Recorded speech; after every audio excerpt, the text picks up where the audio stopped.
Oregon Trail.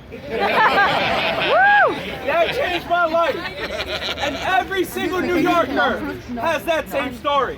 Whether it's after school, whether it's during reading time, or whether it's just to cool off just for a quick hour.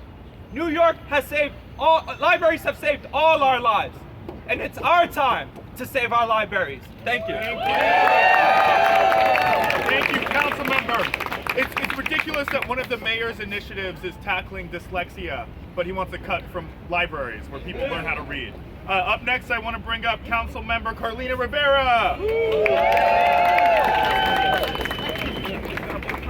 Good morning. Good morning. We are here because libraries are essential. They are essential to the city's infrastructure, to the future of our city. I have a story very similar to my colleagues. In the summertime, my mother could not afford summer camp, but she knew that I loved a good book.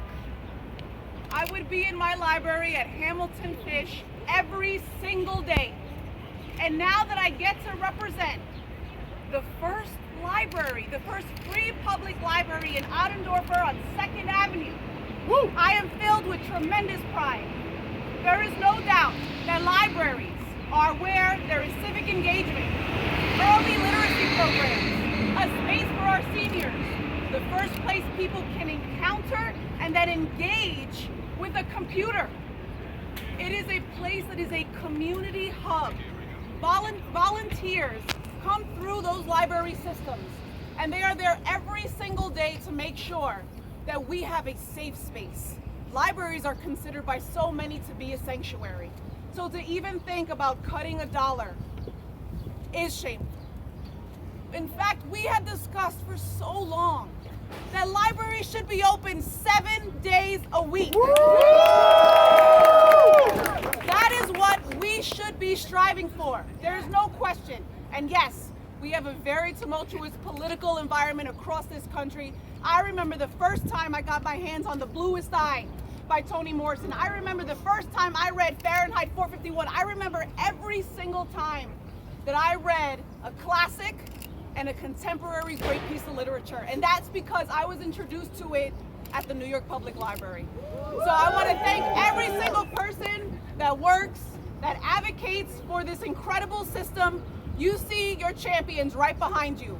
We will not quit until we make sure that you get exactly what you need. And to all the workers, to our friends in labor, thank you for standing by these people who are underpaid, deserve fair wages, and please, let's fund our public libraries in full. Thank you.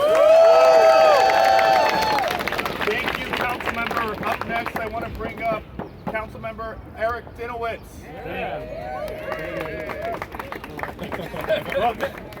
I was holding Carlina's bag and it looked good on me. Good morning, everyone. Good morning.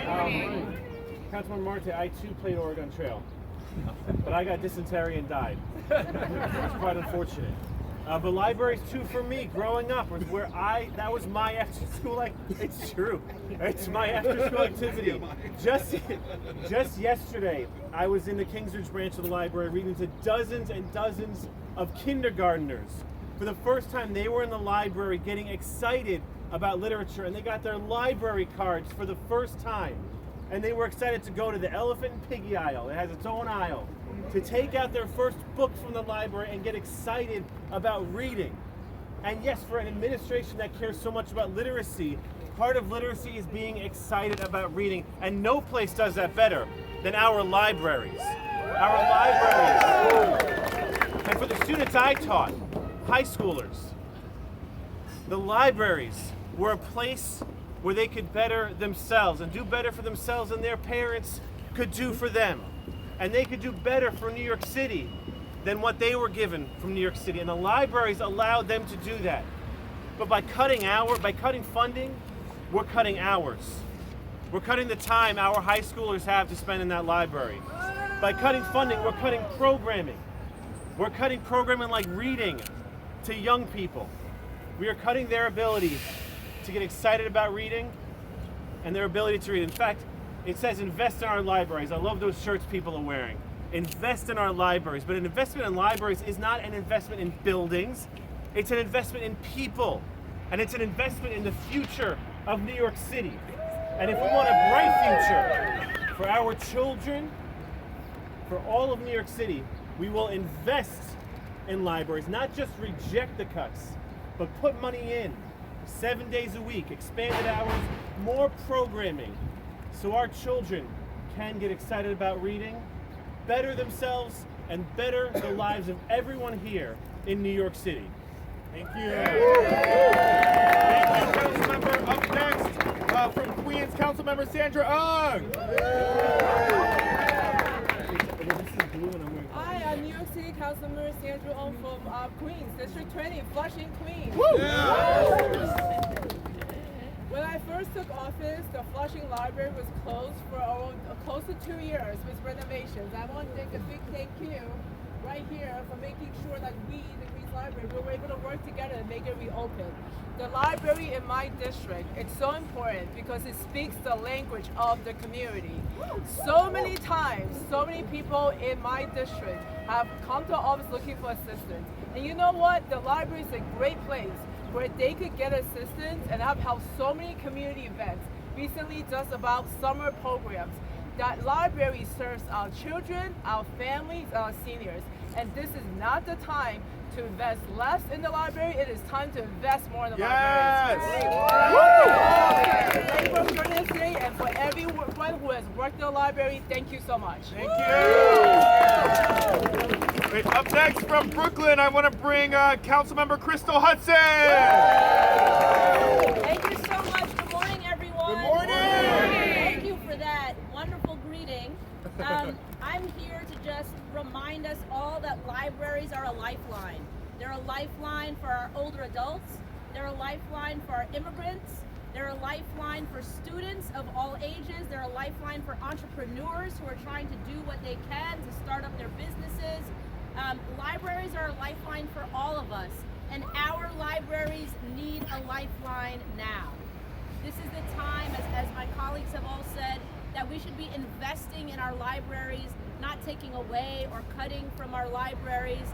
Libraries do everything from social work to social services to education, everything in between. We get so many resources from our libraries, and we need to make sure that our libraries are whole so that they continue to provide those services.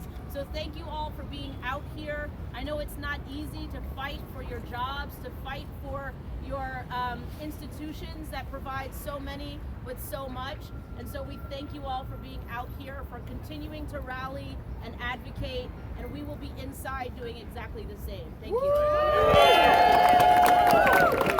Thank you, Councilmember. I have another count. It's like the entire city council's out here. All 51 members. I wonder what that means about how much we love libraries. I want to bring up another council member from Brooklyn, Alexa Aviles. Good morning, everyone. Good morning. I represent District 38, Sunset Park, Red Hook, the beautiful Brooklyn Public Library system. But it is clear, as my colleague said, we love libraries and we should be investing in them. And I just want to say, on behalf of my community, no cut is acceptable to the library system. So we are here to stand to invest. As the colleague said, we will be fighting on the outside. We need your continued pressure, your continued voices to say this is unacceptable when the city has a budget surplus, that we are even entertaining the idea of a cut to the library. Libraries are critical to our communities, and I stand here in full support, and you have our full commitment that we will fight to ensure no cuts to libraries. Thank you so much. Thank you. Thank you so much. Now, I want to move on to some of our library presidents of our 3 library systems. I personally grew up going to the Brooklyn Public Library. I weirdly love the smell of all the books there. I would sniff the books. I don't know if anyone can relate to that. I'm going to say yes so you don't. Okay. And I don't know what Oregon Trail is, but I used to play Teen Titans on Is that a popular game? But I love the Brooklyn Library, and the president of the Brooklyn Public Library is a good friend She runs an incredibly important institution and has been a champion for our libraries for a very long time. And I do want to bring up the president of the Bklyn Public Library, Linda Johnson. Thank you, Chief. Thank you, everyone, for being here. This is an overwhelming turnout, and it should be. I am Linda Johnson. I am president of Bklyn Public Library. I want to thank our partners from DC37. I see John Barber from our local Urban Libraries Unite. Thank you. All the council members who have spoken so eloquently. I hardly need to say anything. They totally understand what we're fighting for. They are great partners to have shoulder to shoulder with us in the trenches. Thank you all for understanding and caring so deeply. I said we should all be here today because our libraries are really facing an existential problem, and it is at a moment when libraries need to be at full strength. Not that there's ever a moment when they shouldn't be, but in today's world with the challenges that the city is facing, the library is here for everyone, for the people who are coming to the city, for the people who have trusted the libraries for their entire lives and everything in between. The library needs to remain strong, and with a proposed cut of over $36 million for the library system, we are here. 2 months we were here talking about the very same cuts. We're very thrilled that the mayor's office restored the second cut of 4%, but today we're still facing the same problem that we were facing 2 months ago. And so I would say that the hundreds of thousands of people who have written in, that is helpful. Your voices, they are helpful. But this is critical to the well-being, of course, to the libraries, but to the city as a whole. Every great city needs a great library, and it is unrealistic to think that with these cuts we can sustain the level of service that you and that the citizenry in general has come to rely upon. So thank you for your voices, thank you for your care, and let's keep up the good fight. There's a long way to go. Thank you. Now, before I move on to our next speaker, I just want the mayor and City Hall to hear how many people are out here fighting for our libraries. So, Mayor Adams, can't you see? You gotta fund the libraries. Mayor Adams, can't you see? You gotta fund the libraries. Mayor Adams, can't you see? You gotta fund the libraries. Make some noise.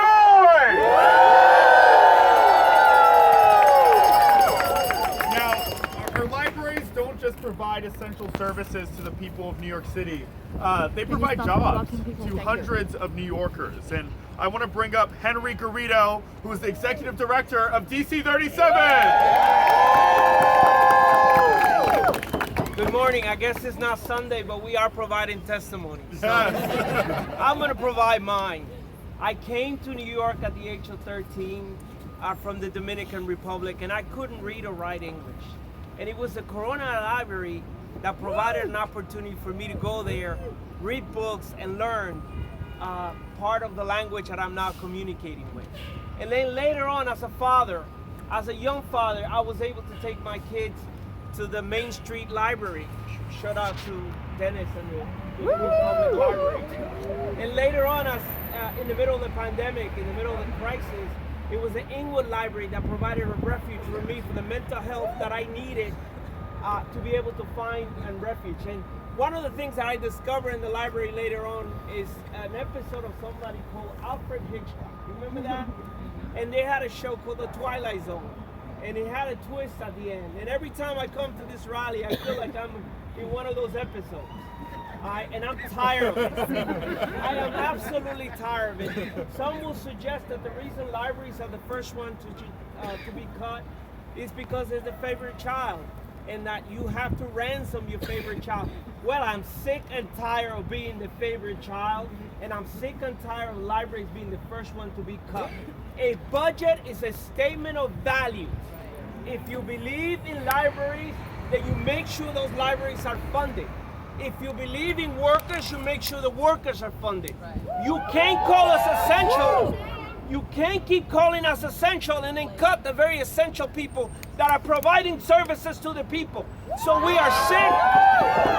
We are sick and tired of this game being played. We demand from this mayor, from this administration, from our partners of the city council, that the cuts be restored. Thank you very much. Thank you. Thank you so much, Henry. I too agree that libraries need to be treated like the youngest child, meaning they get everything.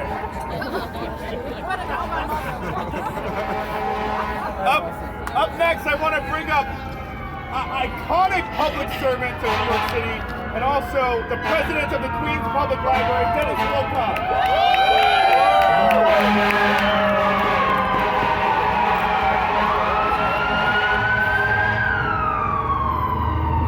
Thank you, Chair, and first, good morning to all of you. It's a pleasure to be here. To our labor partners, thank you for being here. John Hislop, I know, is around. There's John. To our librarians, to all of our folks who are we thank you for your service, and Chair, thank you for organizing this. I want to be very simple. I want to do so much more and not less. But we, our libraries, expand our services to respond to the needs of the public, to the city. Just recently, I was out at our Peninsula Library where we have a partnership in providing food pantry services. And sadly, the line was around the block. But the Queens Public Library is there to serve the public. Like Brooklyn and New York, we continue to expand our services, plain and simple, because we are the lifeblood of the community. The community relies on us. The community wants us. And it's not just about books. It's about services. It's about responding to the needs. When the city calls on us, we're always there. Yep. Our librarians are always there. Our workers are always there. We want to expand our hours, not shrink our hours. We want to expand our programs and not shrink our programs. We are just asking for us to stay whole and not to cut us. Plain and simple. I just toss and turn at night as far as what are we going to do to respond to these cuts if these cuts go through? How are the people in our communities throughout New York City be able to receive the necessary support and services without their libraries? One thing that I want to close on is that we are truly the last open democratic institution in the world. We don't ask you your background, we don't ask you your race, we don't ask you your sexual persuasion, we don't ask you where you come from. Our doors are always open. Plain and simple, for anyone who wants to come, even if they don't want to receive a service, just to sit and feel safe. That's what the public libraries are about. If we have to close our doors, if we have to shrink our services, so many people will be lost. So I want to thank you for organizing today, because we are here not to go against the mayor. We are here to say to the mayor, to work with the council, to work with the administration. We just want to provide our basic services and expand the services to the people in need, because the people in need need the New York Public Libraries throughout the 5 boroughs. Thank you very much. Fund our library! What do we want? Fund our library! What do we want it? Now! What do we want? Fund our library! What do we want it? Now! What do we want? Fund our library! What do we want it? Now! Make some noise! I want to bring up another member of the City Council, Councilmember Eric Butcher. No cuts to libraries. No cuts to libraries! No cuts to libraries! How much do we love Chiose, huh? Thanks, Chief, to you and your team for organizing this rally, and to all my colleagues. Look, libraries are so much more than just buildings filled with books. Ask any of my colleagues, each one of our libraries in each neighborhood is a community center. It's a vital community hub that serves people of all ages, from the youngest New Yorkers to the oldest New Yorkers and everyone in between. Particularly in underserved communities, our libraries are where people can go to get access to resources that they might not otherwise have access to. They're also places that bridge societal gaps, and they're places for us to get a greater understanding of one another and to come together. And we saw that this past year when we, my colleagues and I, were in our libraries attending drag story hour programs that are beloved by our constituents. And we were quite literally barricaded inside the libraries by forces of hate that were outside trying to storm these libraries and shut down these programs. So our libraries were literally like bulwarks against the forces of hate and intolerance in New York City. Now is not the time to be cutting these libraries. And when this budget, you're going to see my colleagues and I fighting hard to prevent these cuts. Because right now in New York, we need to give people every reason to stay in New York, to invest in New York. You can't cut these libraries. Thank you very much. Thank you. Up next, I want to bring up another one of our library presidents who works for the library system that covers more people than any other in the country. President of the New York Public Library, Tony Marr.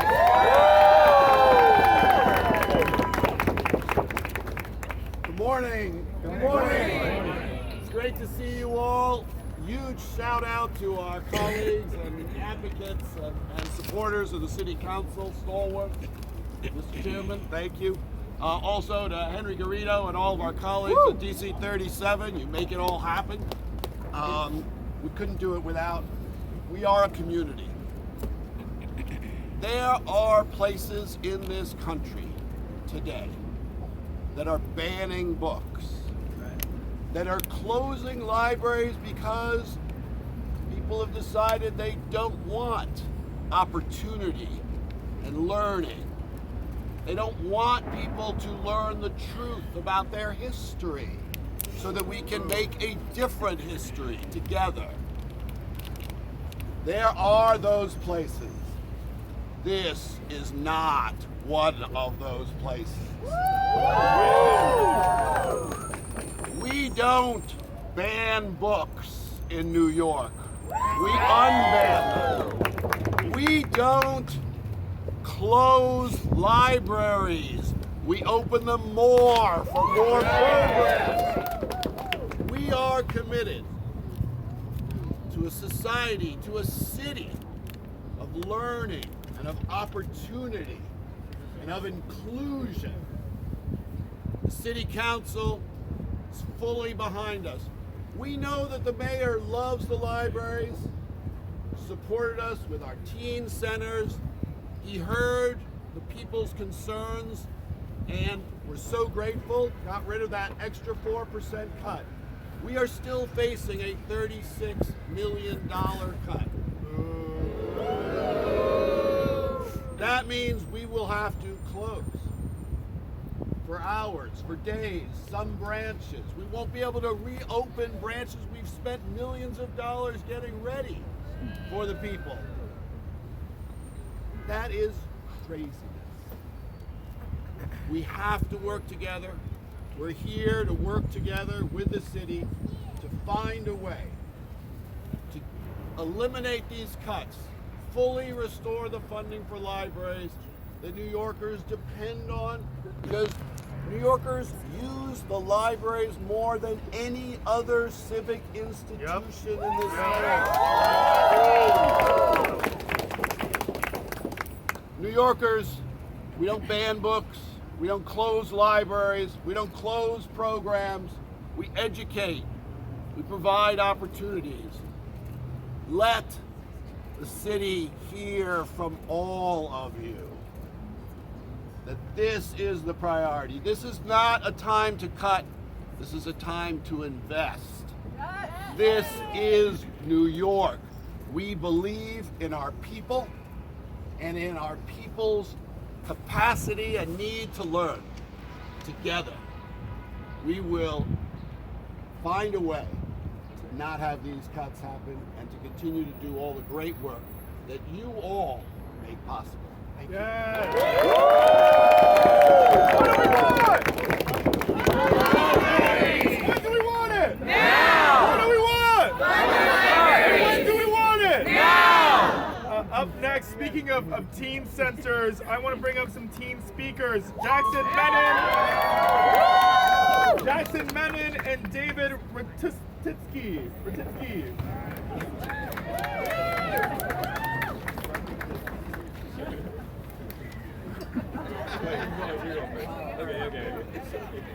Hello. My name is Jackson Menon. I'm 19. An artist, producer, songwriter, engineer, smoothie barista, my full-time job capacity. But more than anything, I'm a frequent user of the Midtown Library, most specifically the Teen Center, and the recording facility within that Teen Center. Since I first started coming in February 2022, I've seen the oasis and the respite that the library offers for everybody, right? I was born and raised in the Bronx. Thank you. I've seen so many people who don't have resources, who don't have options, go to the library. Back when I didn't have a printer, my cousin was like, go to the library. The library is where people have access to things that unfortunately not everybody has access to. And now in 2023, those setbacks are more detrimental than ever. Zoom classes, how are you going to get that done without a computer, without internet access, right? It's things that we take for granted that a lot of people just don't have, right? And to impose cuts that are going to completely switch up this system that we're trying to grow and build, right? It doesn't make any sense by any argument. It doesn't. I've seen people come into the library for help with homework. I've seen people come in and record music. I've seen people come in and hang out, play video games. And I've also seen people that come in to have a safe, quiet place where, maybe they don't have the best home life. Maybe they don't have any place where they're comfortable, any type of safety, right? But the library is there, right? The library, like we've said before, always open for everyone, always, right? And it's, some days I wish y'all opened at 6 a.m. I wish y'all opened at 12. That's right. Because, I wake up, I'm like, I have to get to work. But, I need that outlet, regardless of everything, right?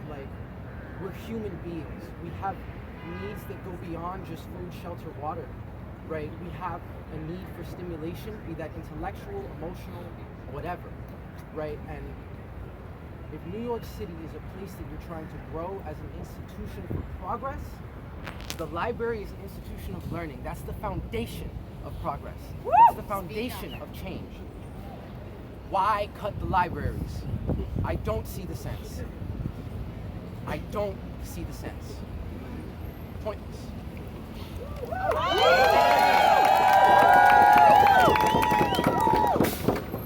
Hello, everyone.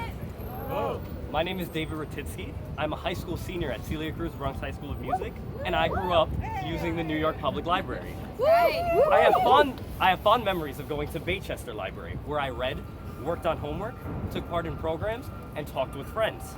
Currently, I work in the Bronx at the Eastchester branch of NYPL as a teen reading ambassador. If you don't know, the TRA program is an internship that has the aim of tutoring children ages 6 to 12, and in general, being a helpful resource for all children. I started in the Teen Reading Ambassador program around 8 months ago, and the experiences that I've had there have been like no other. The opportunities that the library gives you to develop your interpersonal skills and grow as a leader are unmatched compared to any other institution. I've come today to explain the importance of our public libraries. A specific example of this was when I had a parent come in that only spoke Spanish with a child in the 2nd grade that did not yet know how to read or write in English. We started with very basic English and worked our way through the book she was reading.